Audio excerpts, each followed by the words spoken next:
La noche en que Messi vio su propia alma pintada en una pared olvidada, algo se rompió dentro de él. Era tarde, casi las 11 de la noche, cuando el auto negro atravesaba una parte de Buenos Aires que no aparece en las postales turísticas. Messi venía de una cena familiar, de esas reuniones tranquilas donde se habla poco y se siente mucho, donde el mate pasa de mano en mano y los silencios dicen más que las palabras. Iba sentado atrás, mirando por la ventana como siempre hacía, con esa expresión ausente de quien está presente pero también muy lejos. La ciudad nocturna pasaba frente a sus ojos como una película vieja, desenfocada, hasta que algo lo detuvo. Una pared larga, gris, manchada por la humedad y el tiempo, y en esa pared su rostro. Pero no era una foto impresa ni un póster comercial. Era un grafiti enorme, pintado con aerosol, con trazos nerviosos y certeros, con colores que parecían haber sido elegidos con urgencia. Su cara emergía del concreto como si estuviera naciendo de la piedra misma. Los ojos muy abiertos, brillantes, casi infantiles. Y abajo, con letras irregulares pero hermosas, una frase que lo atravesó como un disparo silencioso. Gracias por enseñarnos a soñar cuando todo parecía imposible. Messi se quedó inmóvil. Le pidió al conductor que detuviera el auto. El hombre lo miró extrañado, porque ese no era un barrio donde uno se detiene sin razón, pero obedeció. Messi bajó del vehículo y caminó hacia la pared despacio, como si temiera que al acercarse la imagen pudiera desvanecerse. El aire olía a lluvia reciente, a asfalto mojado, a comida frita que salía de alguna ventana abierta. Podía escuchar música a lo lejos, cumbia que rebotaba en las paredes de chapa, voces que hablaban en las esquinas, el ladrido agudo de un perro. Se paró frente al grafiti y lo observó en silencio. No era perfecto. Había líneas que temblaban, zonas donde el aerosol había chorreado, colores que se mezclaban sin elegancia técnica. Pero había algo más. Había vida, había urgencia, había amor. Quien lo había pintado no era un artista entrenado, era alguien que necesitaba decir algo, gritar algo en silencio, dejar una marca antes de que el mundo lo borrara. Messi extendió la mano y tocó la pared. La pintura estaba seca, pero aún podía sentir la textura áspera del aerosol sobre el concreto. Cerró los ojos, y en ese momento algo antiguo y olvidado se movió dentro de su pecho. Un recuerdo, no uno claro, no una escena definida, sino una sensación, la sensación de ser pequeño, de correr por calles de tierra con una pelota vieja bajo el brazo, de mirar el cielo desde abajo y pensar que el mundo era demasiado grande y él demasiado chico, de escuchar a su madre decir que todo iba a estar bien aunque ella misma no estuviera segura. Abrió los ojos y miró otra vez la frase. Gracias por enseñarnos a soñar cuando todo parecía imposible. Se dio cuenta de que esas palabras no eran solo para él. Eran de alguien que había vivido esa imposibilidad, de alguien que había necesitado creer en algo, en alguien, para no ahogarse. Volvió al auto, pero no pudo quitarse la imagen de la cabeza. Durante toda la noche, mientras intentaba dormir, veía esos ojos pintados, esa frase escrita con manos temblorosas, y supo, con una certeza inexplicable, que tenía que encontrar a quien había hecho eso, no por vanidad, no porque le halagara ver su rostro en una pared, sino porque sentía que esa pintura era una carta que alguien le había dejado, y él tenía la responsabilidad de leerla completa. Los días siguientes fueron extraños. Messi no le contó a nadie lo que había visto. No publicó nada en redes sociales, no lo mencionó en entrevistas, no habló con su familia. Era algo suyo, algo íntimo, algo que no sabía cómo explicar. Pero empezó a investigar, discretamente. Habló con personas que conocían el barrio, con periodistas locales, con gente que trabajaba en programas comunitarios. Nadie sabía quién había pintado el grafiti.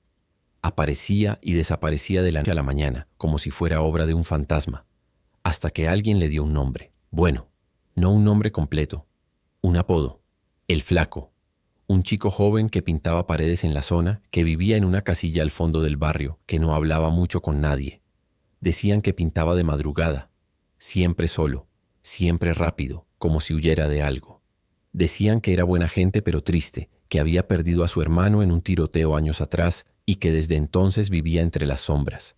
Messi sintió que algo se apretaba en su garganta. Decidió que iría, personalmente, sin cámaras, sin escoltas aparatosos, sin convertirlo en un evento mediático.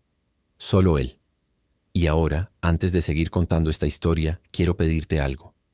Si este relato te está llegando, si sientes que hay algo aquí que vale la pena, suscríbete a este canal. Deja tu me gusta. No por mí, sino porque historias como esta necesitan ser compartidas, porque nos recuerdan que detrás de cada rostro famoso hay un corazón que late igual que el tuyo. Ahora sí, sigamos. Una semana después, Messi volvió al barrio. Esta vez de día. Llegó en un auto común, sin vidrios polarizados, sin lujos que llamaran la atención. Llevaba una gorra, una campera simple, pantalones gastados. Quería pasar desapercibido, pero sabía que era casi imposible. Su rostro era demasiado conocido, su forma de caminar demasiado particular. Aún así, lo intentó. El barrio era diferente de día. Más vivo, más ruidoso, más real. Había niños jugando a la pelota en una canchita de tierra, mujeres colgando ropa en tendederos improvisados, hombres sentados en sillas de plástico tomando cerveza bajo el sol tibio de la tarde. Olía a guiso, a tierra seca, a humo de leña. Las casas eran bajas, muchas sin terminar, con techos de chapa oxidada y paredes de ladrillo sin revocar. Los perros corrían libres entre las calles angostas y las voces se mezclaban en un murmullo constante, en un idioma familiar y áspero. Messi caminó despacio, observando todo. Algunos lo reconocieron. Un chico de unos 10 años se quedó paralizado, con la pelota en las manos, mirándolo como si acabara de ver un milagro. Una mujer mayor dejó caer una bolsa de verduras y se llevó las manos a la boca. Pero nadie le gritó. Nadie corrió hacia él. Había un respeto tácito, una especie de comprensión silenciosa de que este momento era sagrado. Preguntó por el flaco. Al principio nadie quería hablar. La gente del barrio protegía a los suyos. Pero cuando vieron que Messi no venía con periodistas ni con intenciones turbias, una señora mayor, de pelo gris y ojos cansados, le señaló un callejón al fondo. «Vive ahí», le dijo con voz suave, «pero no sé si te va a recibir». Él no es de hablar con nadie. Messi agradeció y caminó hacia allá. El callejón era estrecho, oscuro incluso de día, con paredes llenas de grafitis más pequeños, tags, nombres, fechas, corazones partidos. Al final había una casilla de madera y chapa, pequeña, frágil, como si un viento fuerte pudiera derribarla. La puerta estaba entreabierta. Messi respiró hondo. Tocó con los nudillos, despacio, suavemente. No hubo respuesta. Volvió a tocar. Silencio. Estaba por irse cuando escuchó un ruido adentro, un movimiento lento, como de alguien que no quiere ser encontrado. Y entonces la puerta se abrió. El flaco era alto, delgado, de unos 25 años, con ojos oscuros y profundos, con manchas de pintura en los brazos y las manos. Tenía el pelo despeinado, una remera vieja con agujeros y una expresión de desconfianza absoluta. Miró a Messi sin decir nada, como si no pudiera creer lo que estaba viendo. «Hola», dijo Messi con voz tranquila. «Perdón por venir así sin avisar, pero necesitaba hablar con vos». El flaco no respondió. Solo lo miraba incrédulo, con la boca entreabierta. «Vi tu graffiti», continuó Messi. «El que pintaste en la pared de la avenida. El de mi cara». El chico tragó saliva. Sus ojos se llenaron de algo parecido al miedo, pero también al asombro. «No sabía que lo habías visto», murmuró. «Lo vi. Y quiero saber por qué lo pintaste». Hubo un silencio largo.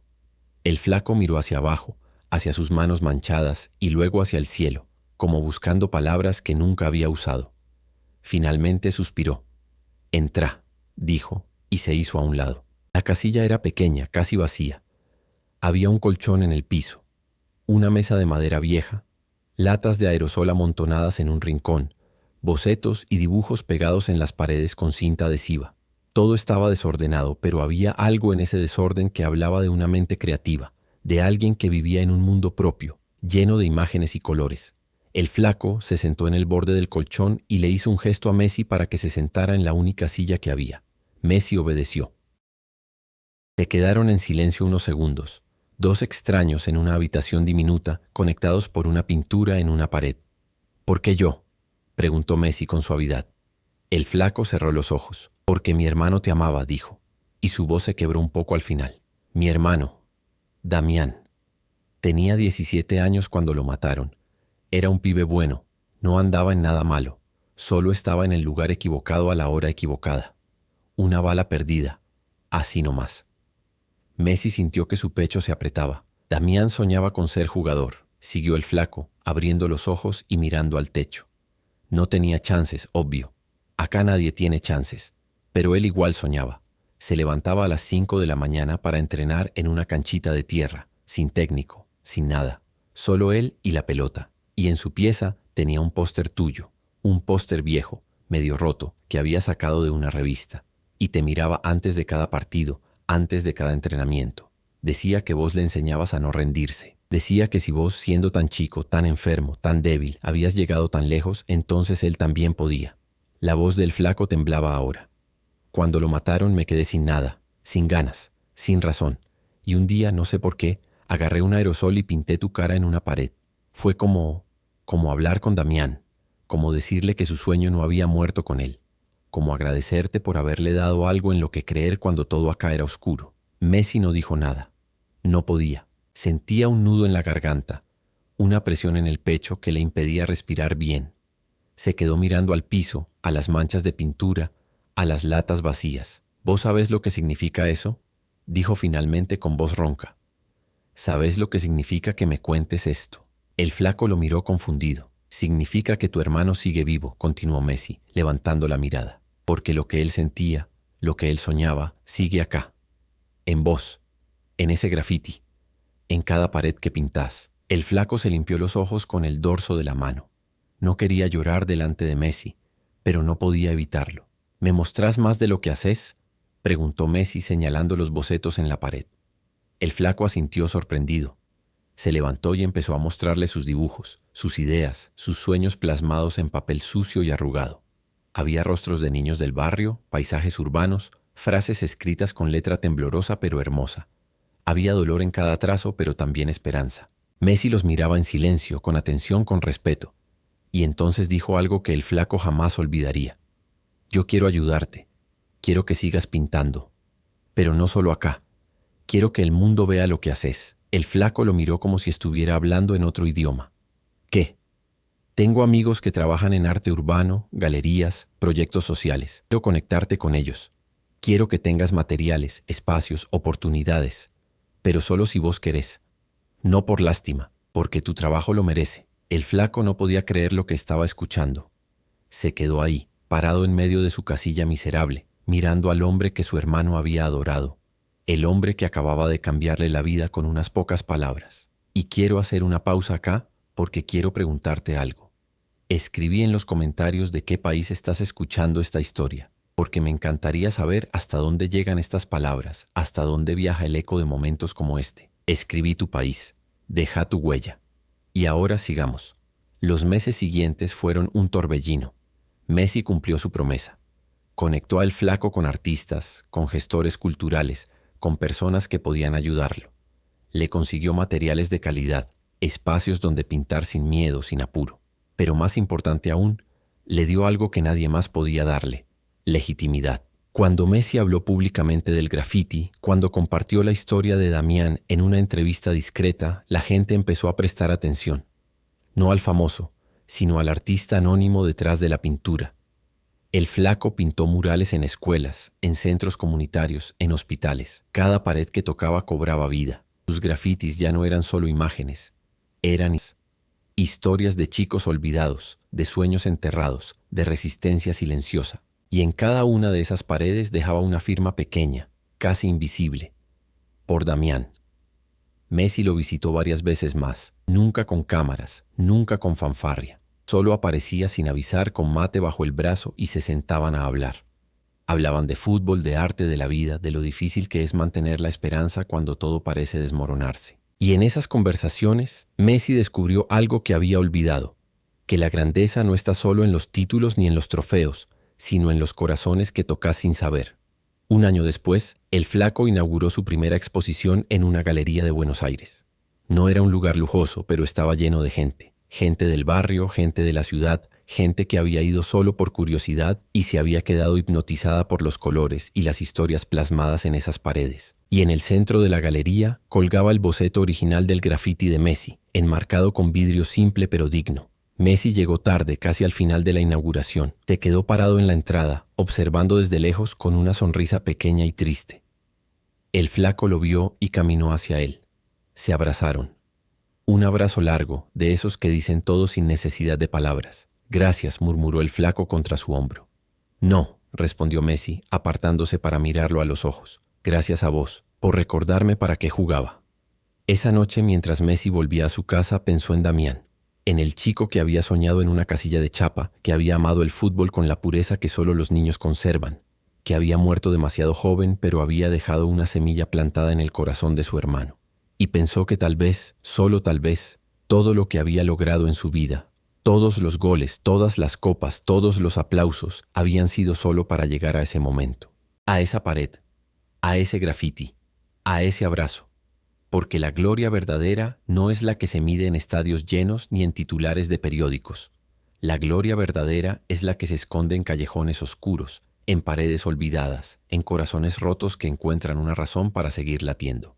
Y mientras el auto atravesaba la ciudad nocturna, Messi cerró los ojos y sonrió, porque sabía que en algún lugar del barrio, en alguna pared húmeda y gris, su rostro seguía pintado, no como un ídolo, no como una leyenda, sino como un recordatorio de que los sueños, incluso los más imposibles, pueden hacerse realidad si alguien cree en ellos con la fuerza suficiente. El tiempo pasó, como pasa siempre, llevándose días y dejando cicatrices, pero hay momentos que no se borran. Hay encuentros que cambian la dirección de una vida entera. Y hay paredes que, aunque la lluvia y el sol intenten borrarlas, siguen hablando en silencio. El flaco siguió pintando. No se volvió rico. No se volvió famoso en el sentido tradicional, pero se volvió necesario. Necesario para los chicos del barrio que ahora lo miraban como él había mirado a Messi. Necesario para las madres que le pedían que pintara el nombre de sus hijos caídos. Necesario para una comunidad que había aprendido que el arte no es un lujo, sino una forma de sobrevivir. Organizó talleres en su propia casilla, que ahora era un poco más grande, un poco menos frágil. Enseñaba a niños y adolescentes a usar aerosoles, a mezclar colores, a encontrar su voz en las paredes. Les decía lo que nadie le había dicho a él, que sus historias importaban, que sus manos podían crear belleza incluso en medio del dolor. Messi, por su parte, nunca se olvidó. Cada vez que volvía a Argentina, cuando el calendario y las obligaciones se lo permitían, hacía una parada en el barrio.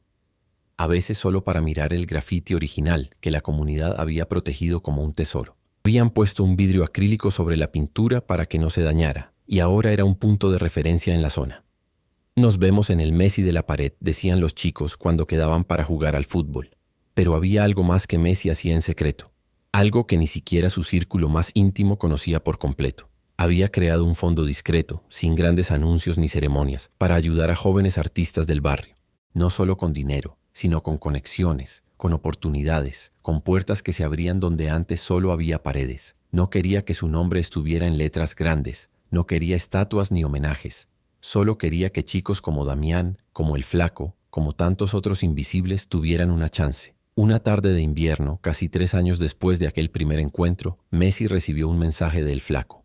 Era una foto. En la imagen se veía un mural enorme, recién terminado, en una escuela del barrio. El mural mostraba a un niño descalzo corriendo detrás de una pelota de trapo, con el horizonte pintado de colores imposibles, con nubes que parecían sueños materializados. Y en la esquina inferior, con letras pequeñas pero firmes, se leía: para todos los Damianes que aún corren. Messi miró la foto durante largo rato. No respondió inmediatamente. Se quedó ahí, sentado en el sofá de su casa, con el teléfono en la mano, sintiendo que algo se movía dentro de su pecho. Era una sensación extraña, difícil de nombrar. No era orgullo, no era satisfacción. Era algo más profundo. Era la certeza de que su vida tenía sentido más allá del fútbol, más allá de los estadios, más allá de los aplausos. Finalmente escribió una respuesta breve. Es hermoso. Gracias por seguir pintando. El Flaco le contestó casi al instante. Gracias por enseñarme que se puede. Esa noche Messi no pudo dormir. No por ansiedad ni por preocupación, sino porque no podía dejar de pensar en todo lo que había pasado. Pensó en cómo un simple viaje nocturno por un barrio olvidado había cambiado no una, sino muchas vidas. Pensó en Damián, el chico que nunca conoció pero que sentía cerca, como una presencia silenciosa que lo acompañaba. Pensó en todas las personas que alguna vez habían puesto su foto en una pared, en un cuaderno, en un altar improvisado, creyendo que él era más grande de lo que realmente era. Y se dio cuenta de algo. Él no era más grande que nadie. Era solo un hombre que había tenido suerte, talento y oportunidades. Pero lo que lo hacía diferente, lo que le daba valor real a su vida, no eran los goles ni los trofeos. Era esto, esta conexión invisible con personas que nunca conocería, esta capacidad de encender una luz en lugares oscuros, esta responsabilidad silenciosa de no defraudar a quienes creían en él. Los años siguieron pasando. Messi ganó más títulos, rompió más récords. Se retiró eventualmente del fútbol profesional con la gracia de quien sabe cuándo es momento de irse. Pero nunca dejó de visitar el barrio. Nunca dejó de buscar a El Flaco. Nunca dejó de mirar ese grafiti que, aunque ya estaba descolorido y agrietado, seguía siendo la obra de arte más importante que alguien había hecho en su honor. Un día, cuando Messi ya tenía canas y las rodillas le dolían al caminar, volvió al barrio con su hijo menor. El niño tenía 8 años, los mismos ojos curiosos que su padre, la misma timidez al hablar con extraños. Messi quería mostrarle algo que no se podía explicar con palabras, solo con la experiencia directa. Caminaron juntos por las calles que ahora Messi conocía de memoria. El barrio había cambiado un poco. Había más murales, más colores, más vida en las paredes. El Flaco se había multiplicado. Había entrenado a docenas de jóvenes que ahora pintaban con su estilo, con su alma, con su propósito. Llegaron frente al grafiti original. El niño lo miró con la boca abierta. «Ese sos vos, papá», dijo, señalando la pared. «Sí», respondió Messi, arrodillándose a su lado. «Pero esto no es sobre mí, es sobre el chico que lo pintó, es sobre su hermano, es sobre todos los que siguen soñando aunque parezca imposible». El niño no entendió completamente, pero asintió con seriedad como si supiera que estaba presenciando algo sagrado. En ese momento apareció el Flaco. Ahora tenía algunas canas, algunas arrugas alrededor de los ojos, pero la misma energía inquieta en las manos. Llevaba una lata de aerosol en el bolsillo, como siempre. Los dos hombres se miraron y sonrieron. «Le estaba mostrando a mi hijo», dijo Messi. «Está bueno que lo vea», respondió el Flaco. «Que sepa de dónde vienen las cosas». Se quedaron ahí los tres parados frente a la pared en silencio. El niño entre ellos mirando el grafiti con fascinación. Y en ese silencio, en ese momento detenido en el tiempo, todo cobró sentido. Porque al final, lo único que realmente importa son los vínculos que creamos, las vidas que tocamos, las historias que dejamos pintadas en las paredes del mundo, para que otros las lean y encuentren en ellas una razón para seguir. Messi puso una mano en el hombro del Flaco. «Seguí pintando», le dijo. «Siempre», respondió el Flaco. Y mientras se alejaban, mientras el sol comenzaba a ponerse detrás de las casillas y los techos de chapa, el grafiti se iluminó con una luz dorada, casi real. Los ojos pintados parecían mirar hacia el futuro, hacia todos los Damianes que aún no habían nacido, hacia todos los que necesitarían creer en algo cuando todo pareciera imposible. «Antes de despedirnos, quiero agradecerte por haber llegado hasta acá, por haberle dado tu tiempo a esta historia. Si te tocó el corazón, aunque sea un poco, suscríbete al canal, deja tu me gusta y compartila con alguien que creas que necesita escucharla. Porque estas historias no son mías ni tuyas, son de todos, y merecen ser contadas una y otra vez». Y así fue como un grafiti en una pared olvidada se convirtió en un puente entre dos mundos, un recordatorio eterno de que la grandeza verdadera no se mide en estadios, sino en los corazones que se atreven a soñar cuando todo parece oscuro.